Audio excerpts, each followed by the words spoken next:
This is the Unleash Your Life podcast, where you're going to learn what your power leaks are and, more importantly, how to plug them. I'm your host, Lane Smith Brown. I'm a best-selling author and the founder and coach over at lanesmithbrown.com. And over the last 20 years, I've been guiding people back to their truest selves. You see, most of us are caught in our stories, so we stay trapped. I call those stories power leaks. And when we understand how those power leaks are playing out in our life, we can make a choice to step back into our power. If you're interested in learning more, you can pop over to lanesmithbrown.com. But for now, kick back with a cup of coffee, a glass of wine, or a bag of Doritos, and let's talk about getting what's in the way out of the way through the lens of simple, practical, and easy to understand tools and insights that will make a powerful impact on your life starting today. I trust you'll stick around because I'd certainly love the company.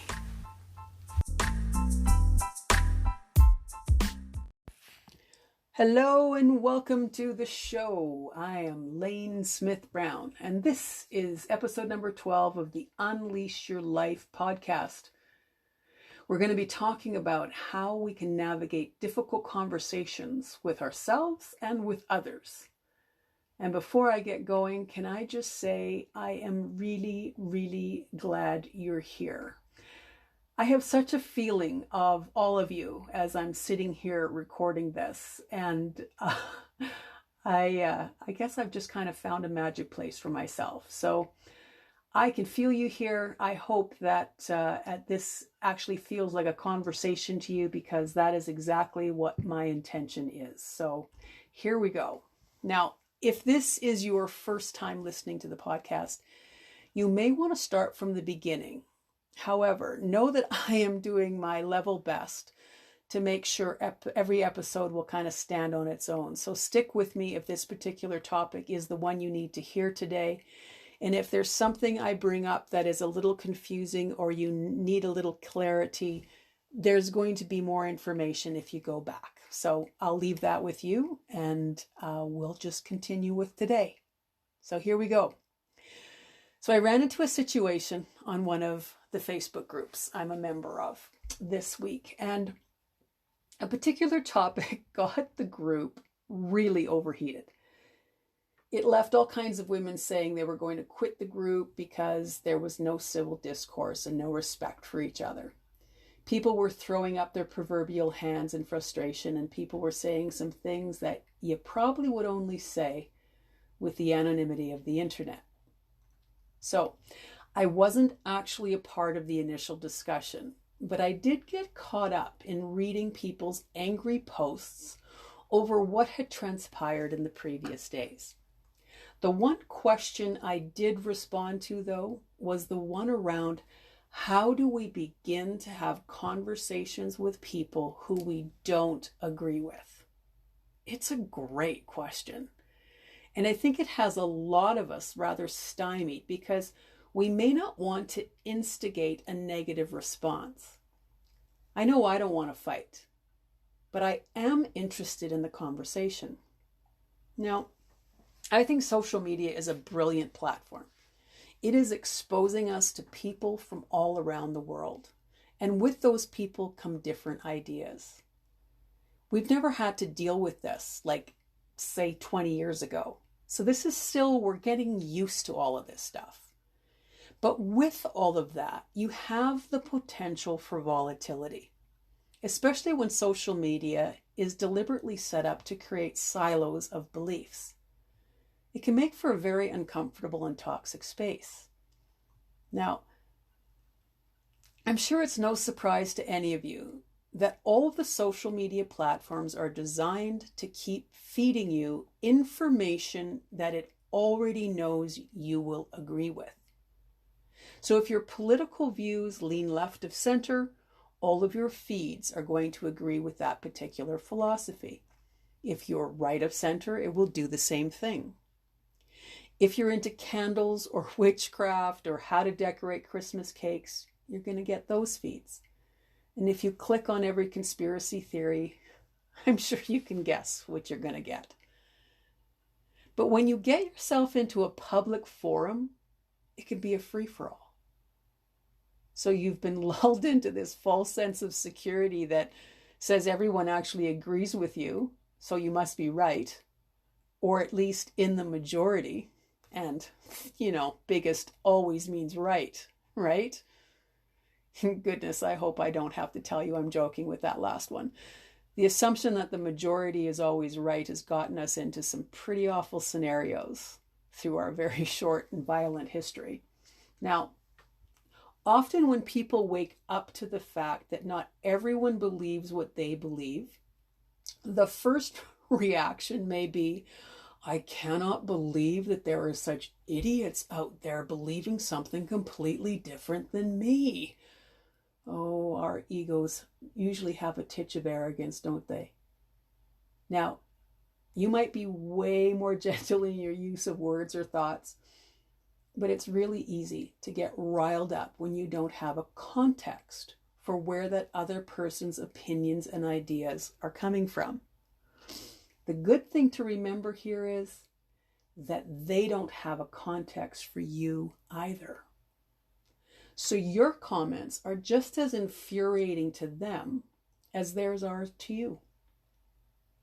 Now, do you remember that story I told you of how I learned some bias from my father about Ford cars? I wasn't instructed to believe negative things about them from my father, not in a literal sense anyway. He didn't sit me down and verbally let me know what his opinion was, but I picked up his opinion anyways. So originally, I also did that with political parties. I voted the same as him. I heard his opinion constantly about whatever party happened to be in place. If it was his party, of course, most everything that came out of the papers he agreed with. If an opposing party was in power, though, then everything they did was usually pretty useless.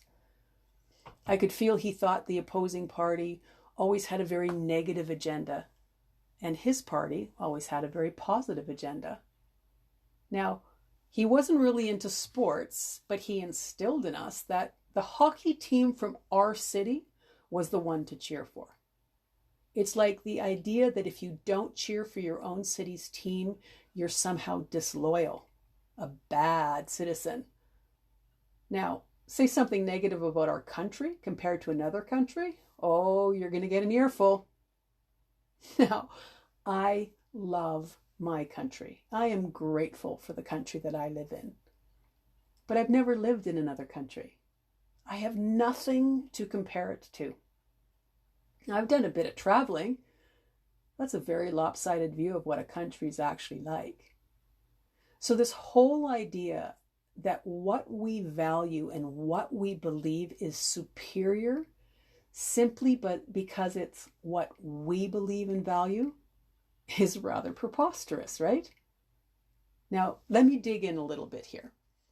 You already know that all the information you have in your subconscious mind, unless, of course, you've done the work of waking up and evaluating your unconscious beliefs and behaviors, is still how you're walking in the world.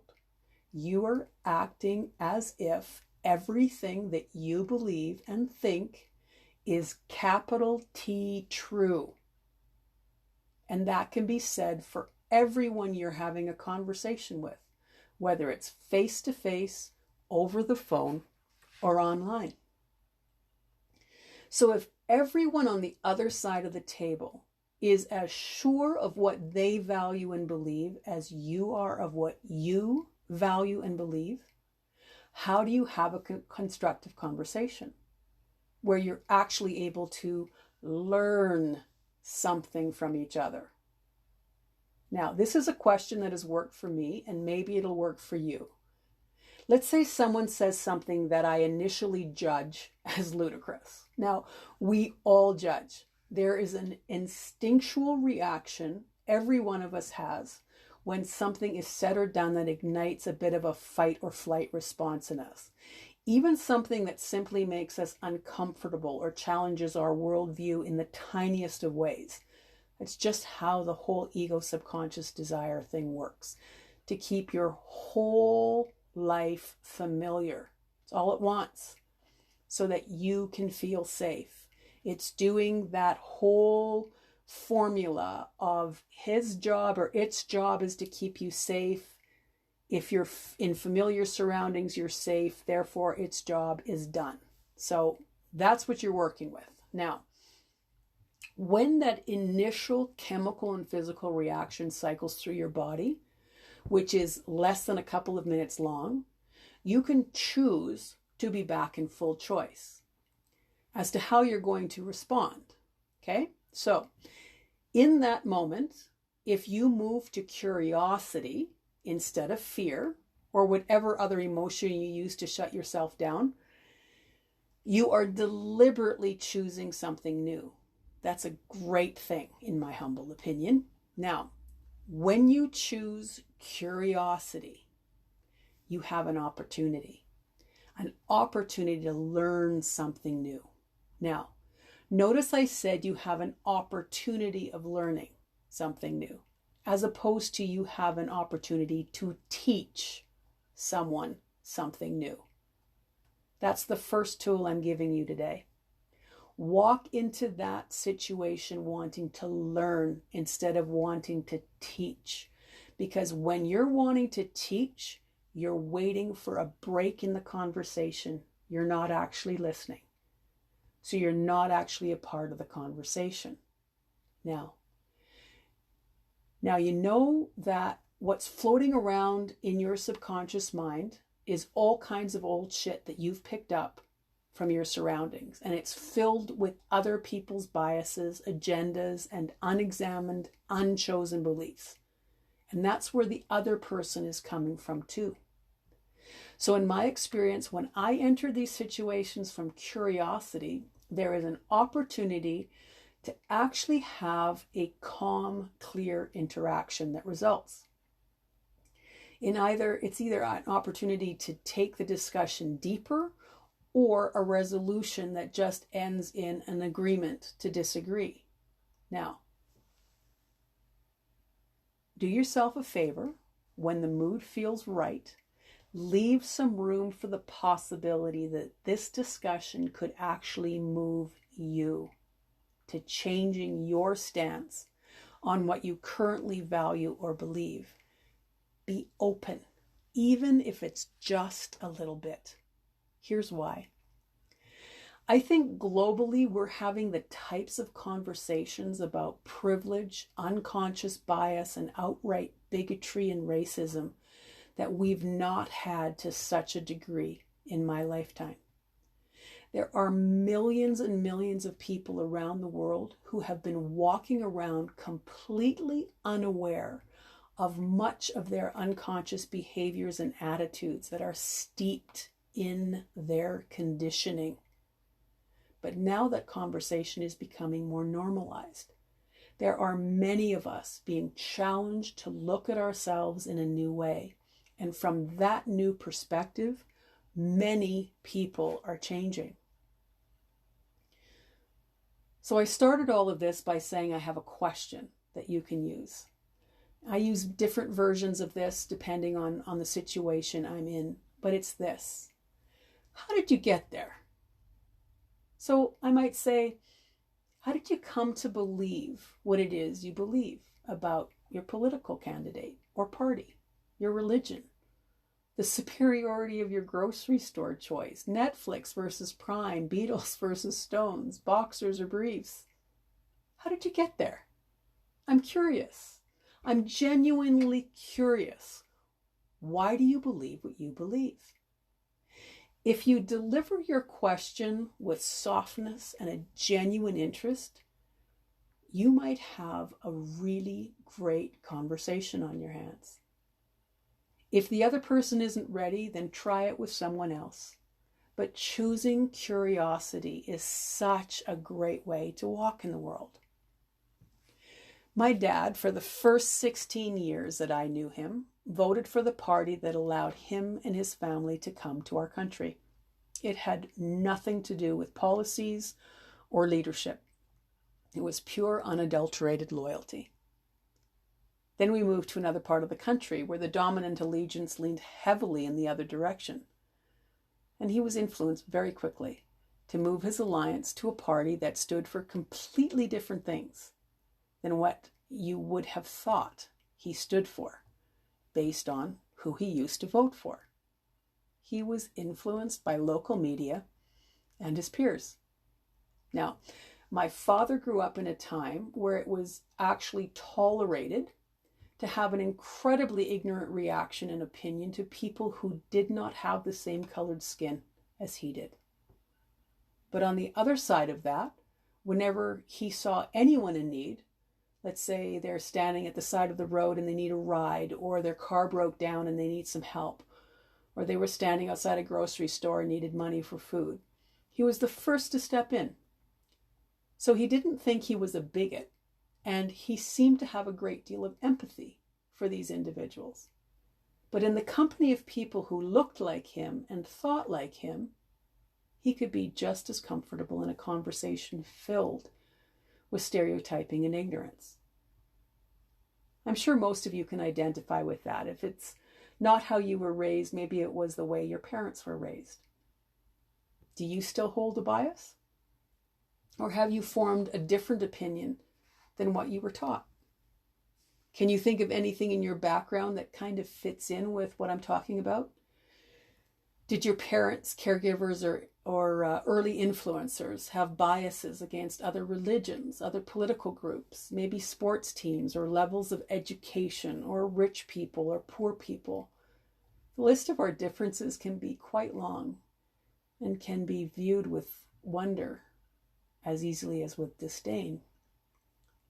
So everyone you're encountering in your lifetime who seems to be on the other side of the fence could have a somewhat similar background to what I'm describing about my dad, or maybe you.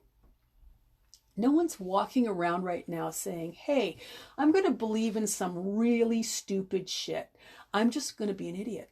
I'm just going to be a complete asshole and believe things are horrible. It doesn't work that way. We believe in things because we believe those things are right. They're true. And by that I mean right with a capital R and true with a capital T. So perhaps asking a question as open as, tell me how you got there. How have you come to decide that that works for you? Why do you feel so strongly about your allegiance or idea or value?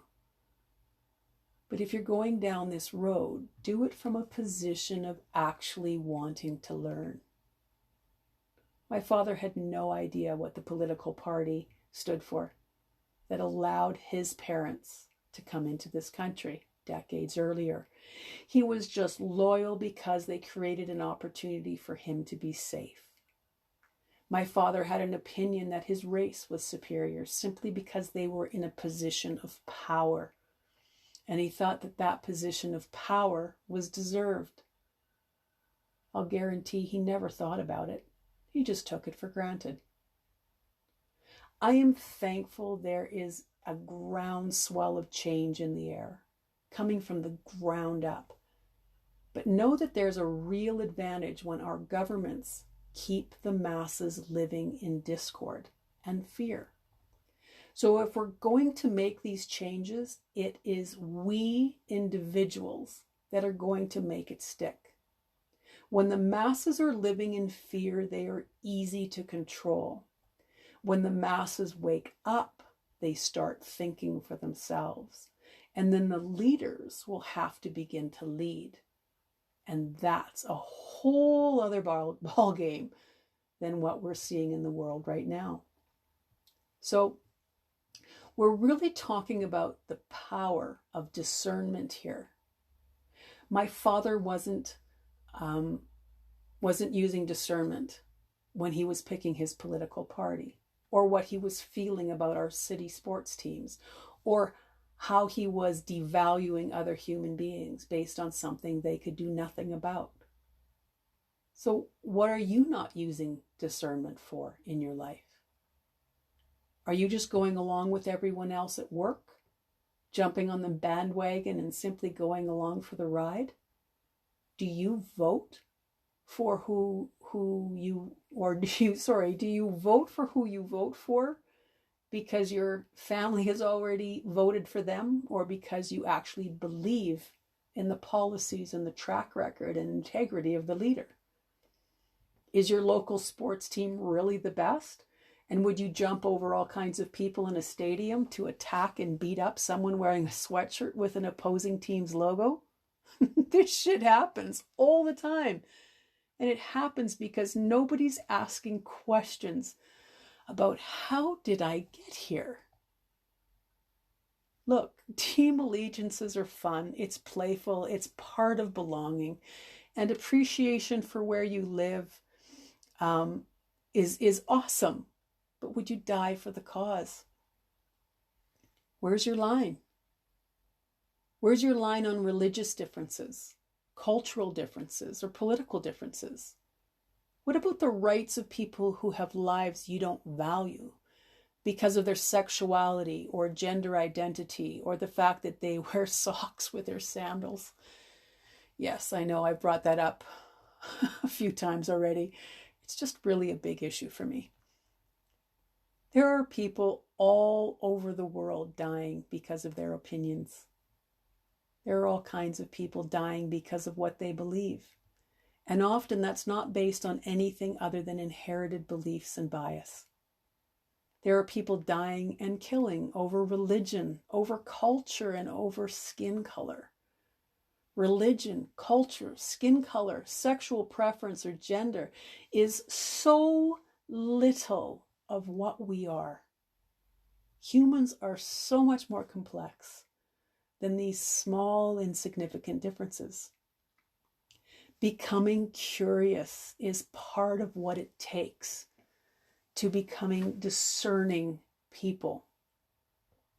When you hear comments that smack of them and us, your spidey senses should be ringing. When you hear someone else or yourself starting a sentence with "they always" or "they never," there should be a knot in your stomach, or some other signal that says there is a lie about to be said. So who or what are you following without discernment? Are you working for a company that doesn't stand for the values you hold dear, but they pay really well and the benefits are unreal? Or are you doing something in your work life or in your relationship that isn't what you truly want, but you're afraid of what walking away is going to cost you? Are you following a political party without being discerning? You just let things slide.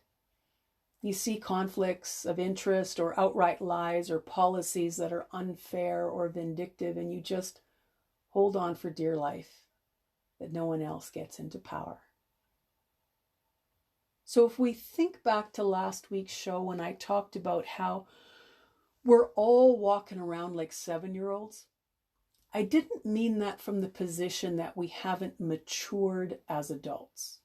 When everything is kind of comfortable, we can act quite mature, quite thoughtful, and we can be engaged in things that are really, really meant for the common good. But the immature 7-year-old comes out when our comfort is being challenged. This is all part of what I'm doing on this podcast.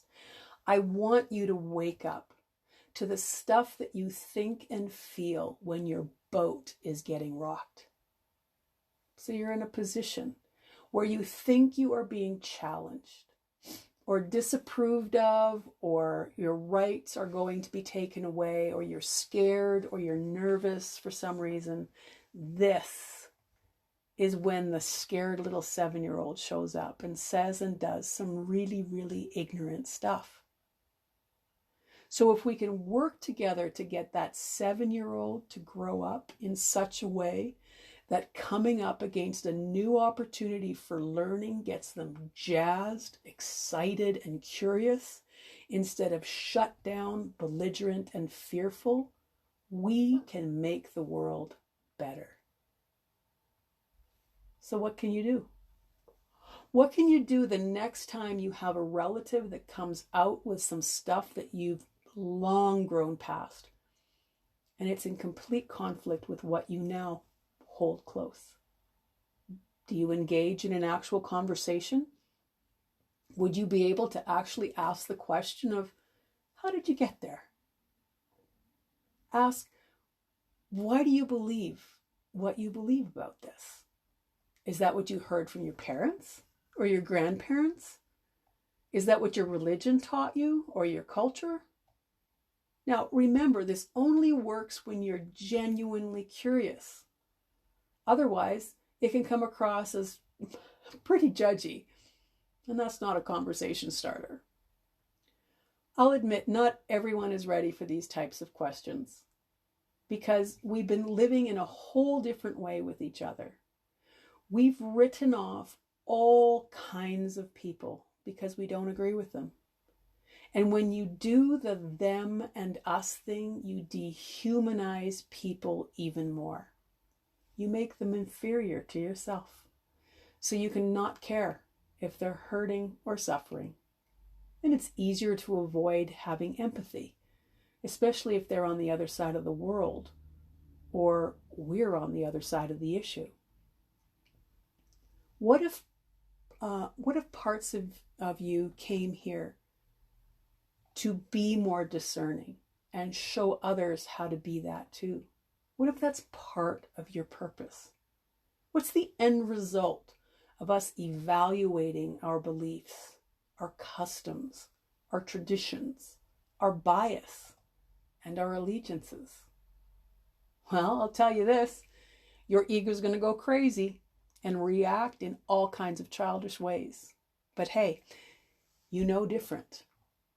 You know you're on your way to eliminating all of those areas of your life where you've been drifting. You're waking up. You're stepping into your power. You're walking into your purpose, and you've got a powerful comeback when your ego starts to do all that mindless chattering. Remember what we talked about in previous shows? Yep, that's the one. I used to believe that, but I no longer do. I used to believe that, but I no longer do. So are you ready to be curious the next time you see or hear something that ruffles your feathers?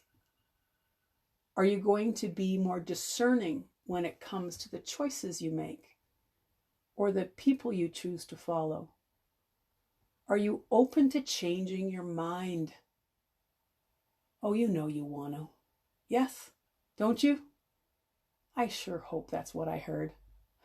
Well, I had a bit of fun today, and I hope you did too. Sorry to anyone who's wearing socks with their sandals right now. I didn't mean to single you out, but as I said, it's just a little bit of an issue for me.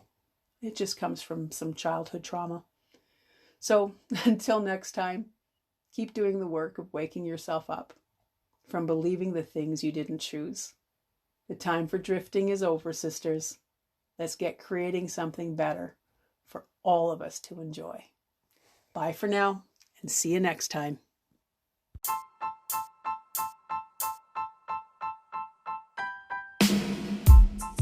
Well, I hope this show rocked your world a little bit.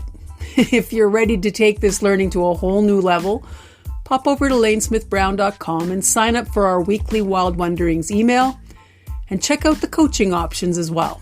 Oh, and if you haven't already, subscribe to this podcast, will you?